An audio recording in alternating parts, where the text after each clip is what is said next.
नमस्कार, कल की तैयारी देख रहे हैं आप। मैं हूं आपके साथ प्रशांत पांडे। जी हां, मार्केट बंद होने के बाद सबसे दमदार शो जो आपकी खास तैयारी कराता है आज के बाजार के हिसाब से।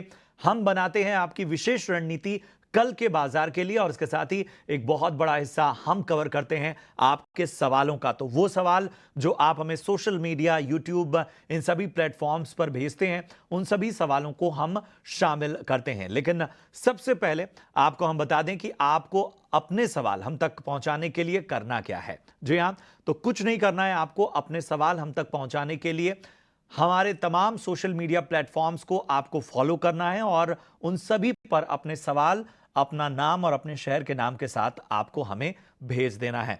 इसके अलावा आप YouTube पर लाइव कमेंट के जरिए भी अपने सवाल हमें पहुंचा सकते हैं। तो आपको बता दें कि कल की तैयारी में, जी हां, जैसा हमने आपके स्क्रीन पर फ्लैश किया, ट्विटर, फेसबुक, इन सभी प्लेटफॉर्म्स को फॉलो कीजिए।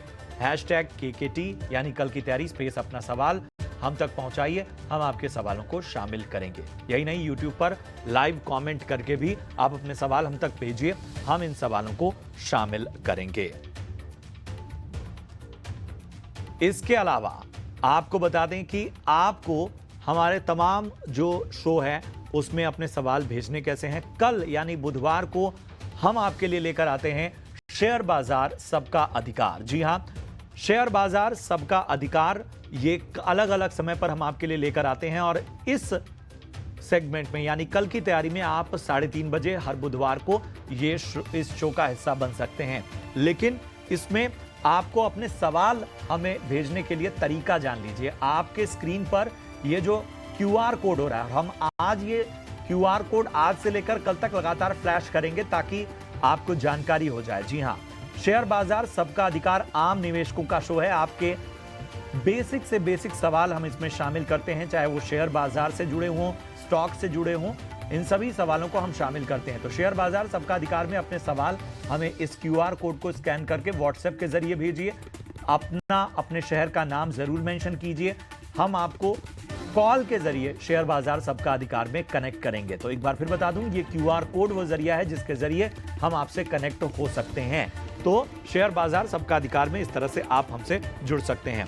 शो की टाइमिंग हमने आपको बता दी, 3:30 बजे बुधवार को आप शेयर बाजार सबका अधिकार जरूर देखिए। सुबह 11 बजे भी हम इसमें आपके सामने तमाम आपके सवालों पर जवाब देते हैं। इसके अलावा आज हमारे साथ दो बेहद खास मेहमान जुड़ रहे हैं। परिचय आपके सामने करा दूं, आज हमारे साथ दो बेहद खास मेहमान जो जुड़ रहे हैं। हमारे साथ हैं आज महेश ओझा जी, हेंसेक्स सिक्योरिटीज के, और इसके साथ ही देवांग शाह, एंजल वन से। तो फटाफट से दोनों एक्सपर्ट को भी हम शामिल करेंगे, लेकिन आज जरा बाजार पर एक निगाह डाल लेते हैं। तो लगातार तीसरा दिन जब बाजार गिरावट पर बंद हुए हैं, एक पुल बैक का इंतजार, लेकिन क्या ये पुल बैक आ पाएगा? अगर हम लेवल्स को चेक करें तो निफ्टी देखिए 22,300 के नीचे बंद हुआ। इसके अलावा बात करें हम सेंसेक्स की तो 73,500 के करीब सेंसेक्स बंद हुआ। बैंक निफ्टी की अगर हम बात करें तो 48,300 के नीचे बंद होता हुआ नजर आया। अब आज अगर हम देखें चलने वाले शेयर, तो जैसा हमने आपको पहले भी बताया कि FMCG काउंटर्स आज अच्छे रहे। उनमें HUL देखिए आज 5.5% की तेजी नजर आई, नेस्ले में 2% से ज्यादा की तेजी नजर आई, ब्रिटानिया में 2% से ज्यादा की तेजी नजर आई। इसके अलावा ITC भी लगभग 1.25% तेजी पर बंद हुआ। इसके अलावा टेक महिंद्रा भी लगभग 2.5% तेजी के साथ बंद हुआ। दबाव कहां से आया? बजाज ऑटो आज लगभग 4.25% की गिरावट यहां नजर आई। पावर शेयरों पर दबाव था। पावर ग्रिड देखिए लगभग 3.25% का दबाव आज नजर आया। ONGC 3% गिरकर बंद हुआ। इंडसइंड बैंक का 3% गिरकर बंद हुआ। हिंडाल्को भी लगभग 3% की गिरावट यहां पर नजर आई। एडवांस डिक्लाइन रेशियो बहुत ही खराब संकेत देता हुआ नजर आया। 519 शेयर ऐसे थे जो कि हरे निशान में कारोबार कर रहे थे आज, जबकि 1886 शेयर ऐसे थे जो कि आज लाल निशान में बंद हुए। चलिए फटाफट से अपने मार्केट एक्सपर्ट की ओर बढ़ते हैं। हमारे साथ महेश जी और इसके साथ ही हमारे साथ देवांग शाह जुड़े हुए हैं। देवांग, मैं आपके पास आना चाहूंगा, क्या किसी तरह की पुलबैक की उम्मीद हम कल करें जब बाजार खुले? डेफिनेटली हम बात करें मार्केट में, तो आज हमने देखा एक बिग करेक्शन थोड़ा देखने मिला मार्केट में पास्ट फ्यू डेज में। थोड़ा बहुत अगर यहाँ से करेक्शन देखने मिलता है, फिर भी हम कहेंगे ओवरऑल जो चार्ट स्ट्रक्चर है वो अभी भी पॉजिटिव स्ट्रक्चर बना हुआ है। तो यहाँ से 22,250 22,200 एक सपोर्ट जोन है निफ्टी के लिए, निफ्टी फ्यूचर के लिए। तो यहाँ से एक रिवर्सल देखने मिल सकता है। 22,600 तक के जोन है और रेजिस्टेंस जोन है, तो बाय एंड रिस्क की स्ट्रेटेजी रखनी चाहिए मार्केट में। ठीक है, बाय ऑन डिप्स की रणनीति रखनी चाहिए। अभी भी बाजार जो है जिस स्थिति में है वहां पर आपको थोड़ा सा धैर्य, थोड़ा सा आपको पेशेंस रखना होगा। चलिए पहला सवाल शामिल करते हैं। रश्मिता पटनायक का सवाल है डालमिया भारत पे, और इन्होंने 2200 के भाव पे डालमिया भारत परचेज किया हुआ है। 18 शेयर इनके यहां पर मौजूद हैं। काफी ऊपरी स्तरों पर डालमिया भारत में रश्मिता ने खरीदारी की है।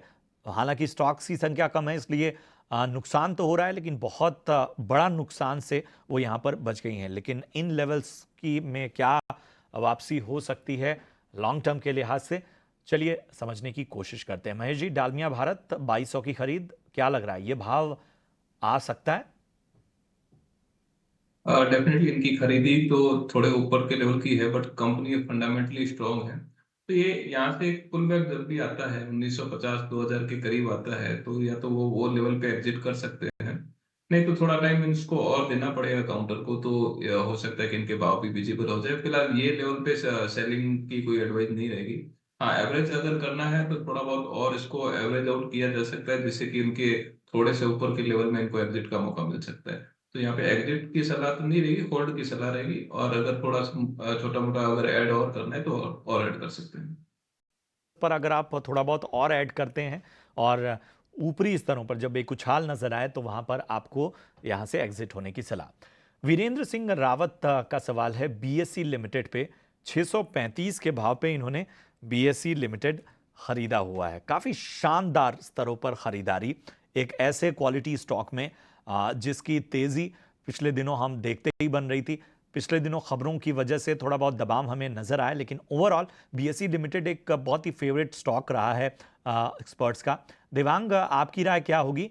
635 की खरीद है, लंबे समय से रुके हुए हैं, अब इतना ज्यादा मुनाफा हो रहा है, तो मुनाफा बांधने की सलाह मिलती हुई, या अभी भी लगता है कि आपको और बड़े लक्ष्यों की ओर बढ़ सकता है ये स्टॉक? बीएससी की बात करें, बीएससी लिमिटेड की बात करें, डेफिनेटली चार्ट हमने देखा काफी अच्छा मूवमेंट देखने मिला है स्टॉक के अंदर। पास्ट फ्यू डेज में एक करेक्शन के बाद कंसोलिडेशन देखने जरूर मिला है स्टॉक में। बट जहां तक बात करें, यहाँ पे पार्शियल प्रॉफिट बुक करना चाहिए। बाकी जो है वो 2600 के स्टॉप लॉस से होल्ड करने की सलाह रहेगी। अपसाइड लेवल 3200 3300 तक के जोन है, वहां तक आते हुए देख सकते हैं, तो एटलीस्ट पार्शियल प्रॉफिट बुक करने की सलाह रहेगी इन दिस पर्टिकुलर लेवल। बिल्कुल, तो पार्शियल प्रॉफिट बुक कीजिए और अहम लेवल्स का ध्यान रखिए। मनीष कुमार का सवाल इंडस टावर पे है। शानदार लेवल पे इनकी भी खरीदारी है। 220 के स्तर पर इन्होंने इंडस टावर के 100 शेयर लिए हुए हैं। मुनाफा यहां होता हुआ, शेयरों की संख्या और ज्यादा होती तो और ज्यादा मुनाफा यहां पर हो सकता था। इंडस टावर क्या नजरिया बन रहा है महेश जी, 220 की खरीदारी? इन्होंने अपना अगर नजरिया बता दिया, लॉन्ग टर्म है या शॉर्ट टर्म है, तो थोड़ा ज्यादा इजी रहता था। बट यस, डेफिनेटली नीचे काफी अट्रैक्टिव भाव से खरीदी की हुई है। अगर शॉर्ट टर्म का नजरिया है तो इनको पार्ट प्रॉफिट जरूर बुक कर लेना चाहिए। नीचे के लेवल है 280 से 290 के लेवल अगर आते हैं तो वापस से री एंट्री बन सकती है। और अगर इनका नजरिया लॉन्ग टर्म ही है तो यहाँ से भी एक होल्ड कर सकते हैं। 375 से 385 तक के लेवल जो दिखा सकते हैं। बट शॉर्ट टर्म नजरिया है तो पार्शियल प्रॉफिट बुकिंग एडवाइजेबल है। ठीक है, चलिए तो ये राय आपको। लेकिन फटाफट से अब यूट्यूब पर लाइव सवाल बहुत सारे आ रहे हैं। दीपक नौटियाल उत्तराखंड से हैं और इनका सवाल दो स्टॉक पे है। एक तो न्यू इंडिया इंश्योरेंस, जो कि इन्होंने 287 के भाव पे खरीदा हुआ है, 100 शेयर हैं। और दूसरा है जनरल इंश्योरेंस, 424 के भाव पे इन्होंने खरीदा हुआ है। एक बार फिर मैं दोहरा दूं, न्यू इंडिया इंश्योरेंस इन्होंने 287 के भाव पे लिया हुआ है, ऊपरी स्तरों पर बाइंग है। इसके अलावा जनरल इंश्योरेंस इन्होंने 424 के भाव पे लिया हुआ है। एग्जिट होल्डिंग टाइम पूछ रहे हैं, 6 महीने का नजरिया है। चलिए देवांग जी, क्या राय होगी 6 महीने के हिसाब से न्यू इंडिया एश्योरेंस और जीआईसीआरई? न्यू इंडिया इंश्योरेंस की बात करें तो स्टॉक में हमने देखा है कि एक कंसोलिडेशन के बाद एक मूव आया था, वापस स्टॉक ने ऊपरी लेवल से करेक्शन देखने मिला है। बट जब तक स्टॉक 210 का लेवल ब्रेक नहीं करता है तब तक स्टॉक में बने रहने की सलाह रहेगी। अपसाइड लेवल 250 260 तक के जोन है, वहां तक आते हुए देख सकते हैं, बट यहाँ पे 210 का स्टॉप लॉस रखने की एक सलाह रहेगी स्टॉक में, और वो बने रहने की सलाह रहेगी। जीआईसीआरई जीआईसीआरई की बात करें तो ओवरऑल चार्ट स्ट्रक्चर अभी भी इसमें थोड़ा सा नेगेटिव ट्रेंड है। यहाँ से और थोड़ा करेक्शन देखने पॉसिबल है, मिल सकता है स्टॉक में।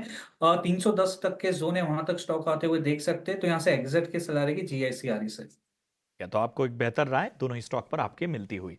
चलिए बढ़ते हैं आगे। राज रविंद्र हैं, इंडिया बुल्स रियल एस्टेट। एक बार मैं फिर से दोहरा दूं, इंडिया बुल्स रियल एस्टेट के इनके पास 500 शेयर हैं। 131 के भाव पे इन्होंने खरीदारी की हुई है। फिलहाल यहां पर इंडिया बुल्स रियल एस्टेट में इनको नुकसान होता हुआ। महेश जी, क्या करना चाहिए इंडिया बुल्स रियल एस्टेट में? इंडिया बुल रियल एस्टेट में डेफिनेटली एक बीच में अच्छा मोमेंटम बना था, तब आगे अपसाइड हुआ था, लेकिन वो अपसाइड अभी इतना विजिबल नहीं है। तो एक स्टॉप लॉस इनको सजेस्ट करेंगे अपन, 108 का एक स्टॉप लॉस लगा के इसको होल्ड कर सकते हैं। तो और अगर नीचे में अगर आता है करीब करीब, अगर ये आपका 90 के करीब अगर आता है तो वापस से री एंट्री बना सकते हैं अगर स्टॉप लॉस ट्रिगर होता है तो। नहीं तो 108 का स्टॉप लॉस अभी भी इसको करके और आप इसे होल्ड करिए। सोनीपत से परवीन का सवाल है, और इनके स्टॉक का आपको बता दूं, मार्क्सन्स फार्मा। देवांग जी, आपसे राय जाननी चाहेंगे हम। मार्क्सन्स फार्मा इन्होंने 52 रुपए के भाव पे लिया हुआ है, और मैपमा इंडिया इन्होंने 1033 के लेवल पे खरीदारी की है। पूछ रहे हैं कि सेल करना है या होल्ड करने की सलाह होगी। बताइए क्या राय होगी आपकी? मार्क्सन्स की बात करें तो मार्क्सन्स में डेली चार्टों पे एक डबल टॉप फॉर्मेशन स्टॉक ने बना है, उसके बाद करेक्शन देखने मिला है। पॉसिबल है फर्दर और करेक्शन स्टॉक में देखने मिल सकता है, अराउंड 145 142 तक के जोन है, स्टॉक वहां तक आ सकता है। तो यहाँ पे एग्जिट की सलाह रहेगी मार्क्सन्स फार्मा में। एक और इनका मैप माई इंडिया पे भी सवाल था, और मैप माई इंडिया इन्होंने, एक बार मैं लेवल बता दूं, इन्होंने 1033 के भाव पे लिया हुआ है।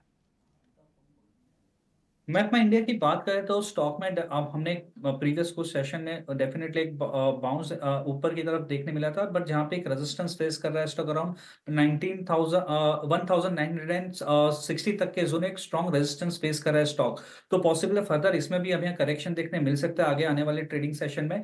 तो यहाँ से भी एग्जिट की सलाह रहेगी स्टॉक में से। ठीक है। नेहा शर्मा का सवाल है, हिंदुस्तान एरोनॉटिक्स एचएएल पे 40 शेयर है इनके पास। 3600 के भाव पे इन्होंने एचएएल का जो शेयर है वो परचेज किया हुआ है। इनके भाव से फिलहाल ऊपर है, हालांकि आज हम लगभग 2.5% का दबाव देख रहे हैं। एचएएल हालांकि क्वालिटी स्टॉक है। महेश जी, क्या राय होगी? 3600 की खरीद है? नहीं, अभी फिलहाल एक मार्केट में प्रेशर है, उस हिसाब से इसमें भी थोड़ा प्रेशर है, but overall company wise fundamentally काफी स्ट्रांग है। और हमारे को लगता है कि डिफेंस में कहीं ना कहीं पे आगे भी मोमेंटम बना हुआ रहेगा। तो ये स्टॉक्स डेफिनेटली होल्ड करिए, और पोर्टफोलियो स्टॉक्स टाइप का है तो इसको होल्ड ही करने की सलाह रहेगी। पोलियो स्टॉक है, होल्ड करने की सलाह। फटाफट से एक और सवाल ले लेते हैं। तारसेम गोयल हैं, जोमेटो पे राय जानना चाहते हैं। थोड़ा ऊपरी स्तरों पर 200 रुपए पर बाइंग की हुई है इन्होंने। बताएं देवांग, क्या राय होगी जोमेटो पे 200 की बाइंग? जोमेटो की बात करें तो ओवरऑल चार्ट स्ट्रक्चर की बात करें, height of higher term structure में स्टॉक ट्रेड कर रहा है, तो अभी भी ट्रेंड इसमें पॉजिटिव है। और शॉर्ट टर्म की अगर बात करें तो 182 के स्टॉप लॉस से स्टॉक में बने रह सकते हैं। अपसाइड लेवल अराउंड 205 210 तक के जोन है, वहां तक स्टॉक आते हुए देख सकते हैं, तो होल्ड करने की असर रहेगी। यहाँ पे स्टॉप लॉस है 182 का। ठीक है। एक सवाल हमारे काम दर्शक का, अमित बुद्धि राजा का। वो कुछ स्टॉक में एंट्री का मौका खोज रहे हैं। बताइएगा महेश जी कि क्या इन स्टॉक्स में एंट्री के लिए ये सही समय है? जियो फाइनेंशियल इन्होंने पूछा है, जे कुमार इंफ्रा दूसरा शेयर, अनंत राज, और इसके साथ ही एल&टी। ये 4 स्टॉक, क्या ये सभी शेयर परचेज करने का ये सही समय है? ये इसमें एंट्री की जा सकती है? जरा राय दीजिए। देखिए, पहली बात है कि अपना नजरिया थोड़ा सा और लॉन्ग टर्म अगर नजरिए इन्होंने शायद मेंशन किया है, तो मेरे हिसाब से जियो और एल&टी में आपको एंट्री करने में तो कोई दिक्कत होनी नहीं चाहिए। फंडामेंटली भी काफी स्ट्रांग है, और जियो में जो है आगे अभी तक अपडेट्स होना बाकी है, तो वहां पे तो आपको एंट्री नो डाउट बना ही सकते हैं लॉन्ग टर्म। बट जो तीसरा एक स्टॉक इन्होंने अट्रैक्टिव स्टॉक जो अपन डिस्कस करने वाले हैं, जो इन्होंने बताया अनंत राज। तो अनंत राज जो है मेरे को पर्सनली भी और काफी अट्रैक्टिव लग रहा है अनंत राज। कारण कि ये जो अनंतराज है, ये डेटा सेंटर जो है डेवलप करेंगे। तो डेटा सेंटर डेवलप करने के बाद में इनका जो रेवेन्यू है वो काफ़ी अच्छा बढ़ जाएगा। तो ओवरऑल इनका अगर व्यू 3 से 5 साल का रहेगा, तो अनंतराज में डेफ़िनेटली ये पोज़ीशन बना सकते हैं और ये मोमेंटमली शायद बाकी सारे काउंटर से ये शायद अच्छा रिटर्न दे सकते हैं। ठीक है। एक और दर्शक का यूट्यूब पर सवाल लेते हैं और पुनीत पांडे का सेंचुरी प्लाई बोर्ड पे सवाल है। ऊपरी स्तरों पर इन्होंने बाइंग की हुई है 729 729। देवांग जी क्या करना चाहिए? सेंचुरी प्लाई बोर्ड में 729 की बाइंग है। सेंचुरी प्लाईबोर्ड की बात करें तो ओवरऑल हम चार्ट स्ट्रक्चर देख रहे हैं, स्टॉक में lower trend, lower top lower bottom structure में स्टॉक ट्रेड कर रहा है। आफ्टर दैट एक कंसोलिडेशन भी स्टॉक में देखने मिला है। तो अभी भी हमें लगता है स्टॉक में अभी भी करेक्शन इंटैक्ट है, तो यहाँ से भी एग्जिट के साथ, ये स्टॉक में से भी एग्जिट की सलाह रहेगी। तो यहाँ से भी एग्जिट करना चाहिए। ठीक है, चलिए कुछ और सवालों की ओर बढ़ते हैं। अजय गुप्ता का सवाल राशि पेरिफेरल्स पे है। 110 शेयर इनके पास हैं और 346 रुपए की इनकी बाइंग है। इनकी भी बाइंग स्टॉक में थोड़े ऊपरी स्तरों पर है। महेश जी क्या करना चाहिए? राशि पेरिफेरल्स में 346 ये है बाइंग प्राइस। ज़्यादा अपडेट्स तो अवेलेबल नहीं रही है, कारण कि न्यू लिस्टेड कंपनी है, बट यस ओवरऑल एक 318 रुपए का स्टॉप लॉस लगा के इसमें बने रहिए। ये जो इनका खरीदी है शायद इससे ऊपर भी सरपास करेगा। एक मोमेंटम जो अभी तक है वो बना हुआ नहीं है इसमें, बट जैसे ही वो मोमेंटम बनेगा तो इसमें शायद ये वो लेवल जो है शायद 375 तक के लेवल इसमें बता सकता है। एक 318 का स्टॉप लॉस रखिए। ज्यादा डिटेल अवेलेबल नहीं है कारण कि new listing, but yes company wise ठीक लग रही है। 375 तक के लेवल एक्सपेक्टेड है। महेश जी क्विकली जरा फटाक से राय दीजिए IRFC पे। एक हमारे दर्शक है उमेश कुमार का सवाल है। 145 की बाइंग है, समय कम है, जरा बताएं। होल्ड कर सकते हैं। बिल्कुल, तो आपको IRFC में बने रहने की सलाह यहां पर मिलती हुई। चलिए अब बढ़ते हैं अपने खास सेगमेंट की ओर और ये है हमारा VIP सेगमेंट।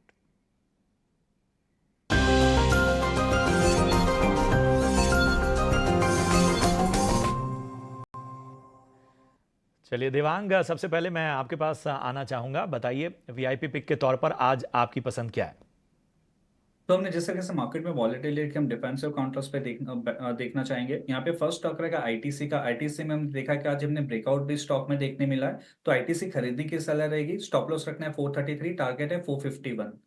नेक्स्ट स्टॉक रहेगा टीसीएस। टीसीएस में देखा काफी हमें देखा है कि आफ्टर द कंसोलिडेशन स्टॉक में ब्रेकआउट देखने मिला है। शॉर्ट टर्म मूविंग एवरेज को सपोर्ट लेकर स्टॉक ने अपसाइड रिज्यूम किया है, तो हमें लगता है कि टीसीएस में भी आगे हमें बढ़त देखने मिल सकती है। 3900 का यहाँ स्टॉप लॉस रखना है। 4105 का एक टारगेट है टीसीएस के लिए। ठीक है, तो देवांग जी की पसंद ITC यहां पर और इसके साथ ही TCS, इन दो स्टॉक्स में लक्ष्य भी उन्होंने आपके सामने रखे। महेश जी आप बताइए आपकी पसंद क्या है? आज अपना एक पिक डिफेंस सेक्टर में से एक पिक रहेगा। न्यूली लिस्टेड कंपनी है DCX इंडिया। तो ये लेवल पे अपन बाइंग कर सकते हैं DCX इंडिया में, और 3 से 6 महीने का हॉराइजन रखिए। 375 से 390 तक के टारगेट बता सकते हैं। कंपनी वाइज वैल्यूएशन वाइज भी ठीक लग रहा है और यहाँ से एक अच्छा मोमेंटम जो है वो भी आगे बढ़ने की उम्मीद है।